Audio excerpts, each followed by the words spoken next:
welcome back to my channel. If you're new here, welcome. My name is Fazila and you're tuning into Fazila Reads.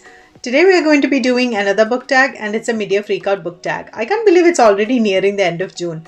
Time did fly by really fast, didn't it?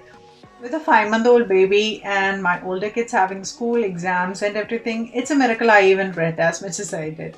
I thought this tag would be such a cool and fun way to track all the books and characters that have made some kind of an impression on me. So without further ado, let's get started with the questions. First question is the best book you have read so far in 2022. I'm so happy that I've been able to read so many good books this year, and so I have a few favorites, and if I had to pick top 6, I would say it's Hunger of the Gods by John Gwynne, Malice and Valor also by John Gwynne, Ghostwater and Underlord by Will White, and Deadbeat by Jim Butcher.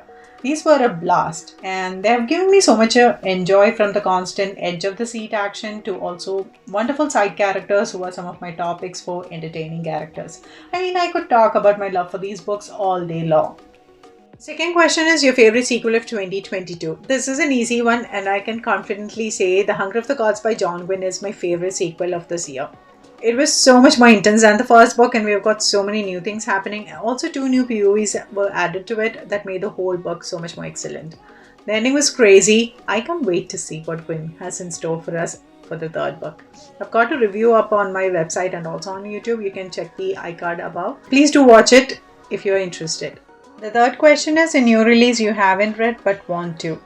As usual, I hated choosing one, and so this was hard because there were so many new releases that I'm super excited for. Most of the SPFBO 7 competition finalist and semi-finalist books looked really promising.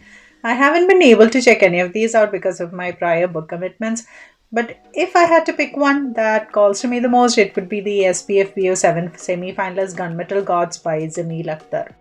I've seen quite a few people talk about this one and they all have positive things to say about the series. It's a first book in the Gunmetal God series and I believe it's an epic, dark, high fantasy with sci-fi elements to it.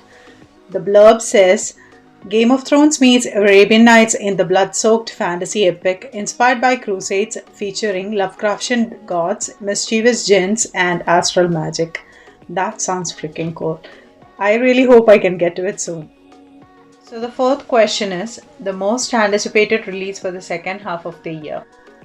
So Will White recently announced on his Instagram page the release date for Dread God. It's the final book and 11th book in the Cradle series. It's coming out on July 5th. Super excited for this and I'm so pumped. I just finished book 6 and this series gets better and better with each book. The Cradle series has one of the best underdog MCs I've ever read. It has an Asian-inspired fantasy setting with amazing cast of characters, the ever-expanding world, and cool and unique magic system are some of the notable highlights of the series. If you're looking for an easy, short, bingeable read, highly recommend picking this up because so much worth it. So the fifth question is, what is your biggest disappointment? I've got 2 books on this list that quite didn't hit the mark for me. One I completed, one I didn't finish. I'm still 80% into it. The first book is the first short story in the Witcher series, The Last Wish by Andrzej Sapkowski. I guess I had high hopes for this one, and so when I went into this book with way too many expectations, I feel like I got disappointed. I'm glad that so many people enjoyed the series more than me, and I've got a review up for this one on booktube, so if you're interested, do check it out on my channel. I'll leave the iCard link above. The second book that disappointed me would be Age of Ash by Daniel Abraham. It is the first book in the new series called Kitamar. I had high hopes for this one because Daniel's Long Price Quartet series is one of the most well-known and also well-loved series. So I was very excited when I saw this title on NetGalley. I thought it would be amazing, would have great characters, and the character work also was one of the biggest things that kept on being talked about by a lot of the people who loved LPQ. Unfortunately, I did not like Age of Ash as much as I had hoped. So I still have to finish it. I'm only at 80% of the book. I don't feel like continuing, but at the same time, I do want to know things will come together in the end. So it's a bit of a conundrum to have. I love the setting, the concepts, the magic was also quite unique and interesting. The issue I had mostly was that I did not connect with the main POVs. And so it wasn't as compelling as I wanted it to be. So I'm hoping My opinion will change once I finish the book, which has happened in certain book where the ending and the last couple of chapters really turned around the story by bringing out one of the most amazing twists I did not see coming. So fingers crossed that will happen in this one also. The sixth question is biggest surprise of the year. My biggest surprise of the year would be The Prince of Thorns, the first book in the Broken Empire trilogy by Mark Lawrence. I've heard mixed things about this book, with people either loving it so much to people hating the book. So when I picked it up, I went in with lowest expectations possible and was pleasantly surprised by not just how much I enjoyed the book, but also a few reveals that completely shocked me. This book is not for the faint of heart, with so much death, violence, and a few other terrible things happening. Do check the trigger warnings before reading this book, and I have to say this book is not for everyone because it's grimdark and it's pretty grim throughout the series. What I loved most about this book is the setting, the world, the character work of our main character Jorg, and the dark and sarcastic humor. There's also quite a bit of depth for this main character, the side characters, and also entertaining interactions throughout this book makes it so much more interesting read. I'm currently reading The King of Thorns and it's looking good so far. I'm also worried for a few characters, so it's not that fun. Seventh question is favorite new to you or debut author. My favorite new to me authors would be John Gwynne and Bill White. I feel like their books really click with me on all aspects of storytelling at this point, and I love that I have some of my favorite human and non-human characters because of them. I'm also emotionally invested in all of their fates, and so that's a plus in my book. I think these authors would be auto-buy authors for me from now onwards. Talking about debut authors, I haven't completed the two debut authors' works that I'm currently reading. One is Brian Asher's The Assassin of Malkozeh, and the second one is A King's Radiance by Ella Schulz. So far, I'm liking the setting of An Assassin of Malkozeh with the floating island concept for the world. And this is a standalone, and another book is also set in the same universe. It's called The Treasure of Lorev. There are 3 POVs that I've currently come across, and I'm enjoying it so far. The book is also very easy to read. We are dropped right into the world, and Asher takes us on these characters' journeys right away by building the world and explain the magic as it is being revealed, kind of how Jim Butcher does in Dresden Files series. So it's kind of easy to understand the world and how everything is working out, and the dynamics between the characters. Everything is very clear from the get-go. In case of Schulz's book, A King's Radiance, the book opens up with the dramatic prologue and leaves the readers hooked, wanting to, learn more. I love that the writing is simple and straightforward with interesting characters and a unique world. The magic system is also quite unique. I haven't seen something like that before. We have 3 POVs and I'm liking all of them so far. I like the world building, the history that we get throughout the story and through the different POVs.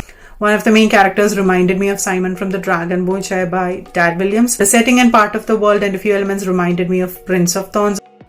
The third debut book is An Ocean of Others by Joshua Scott Edwards. I'm hoping to read this one by September. The specialty of these 3 books are stunning covers.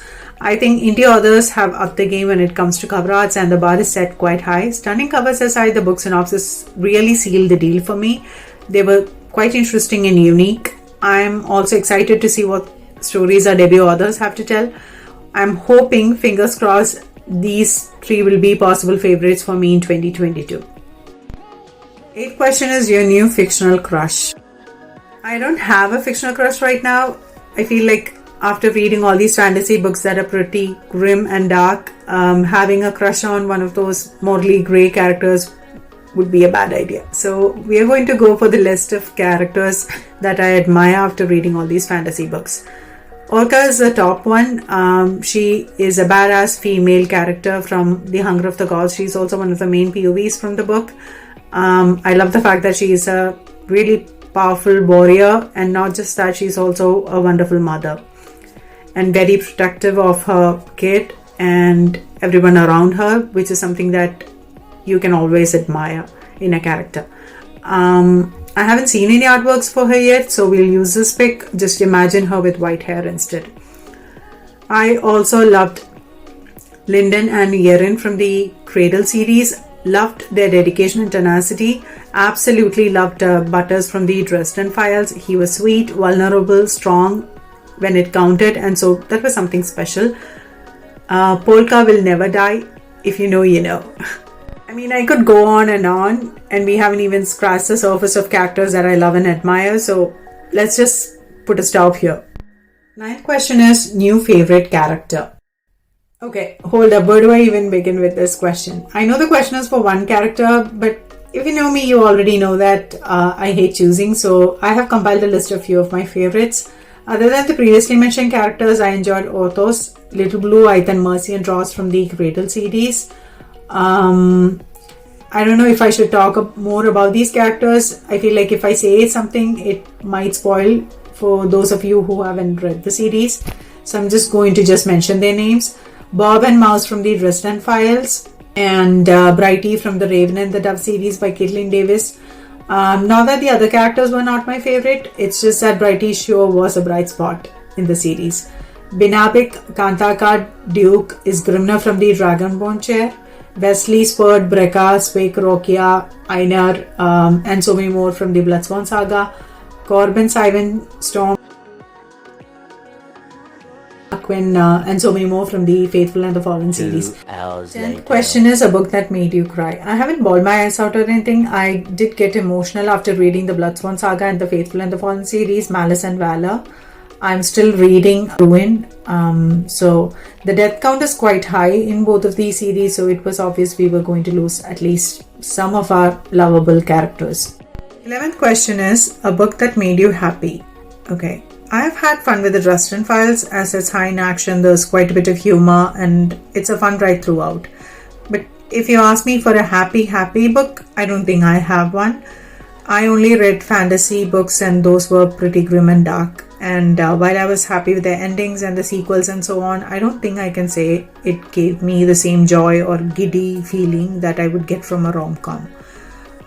If I had to choose a book that would give me a similar feeling, at least according to what I've heard from everyone, I will say Travis Baldry's Legends and Lattes would do the job. Let me know in the comment section if you have any recommendations for a book that can make me happy in fantasy. Okay, the 12th question is the most beautiful book you have bought this year or received this year. I recently bought the copy of The Burning God, the third book in the Poppy series by R.F. Kuang. It has a stunning cover. I mean, this whole series has a stunning cover. I also received 2 books from a book fair at Goodreads. These were the paperback copies of Master of Sorrows and Master Artificer from the Silent God series by Justin T. Cole. Look at the pictures. I'm sure you can see how beautiful these books are. They are some of the stunning books that I have in my collection. So I'm so happy to finally have them. Okay, 13th question is what are some books you need to read before the end of the year? I've got a long list of books to finish. My TBR has lots of arcs from NetGalley, a couple from authors, and a couple of arcs from booktubers I'll be participating in. I also have to finish all the series that I'm currently in the middle of, which is like 4 series, I believe. So yeah, not a small list at all. The question is favorite movie or series adaptation of the year.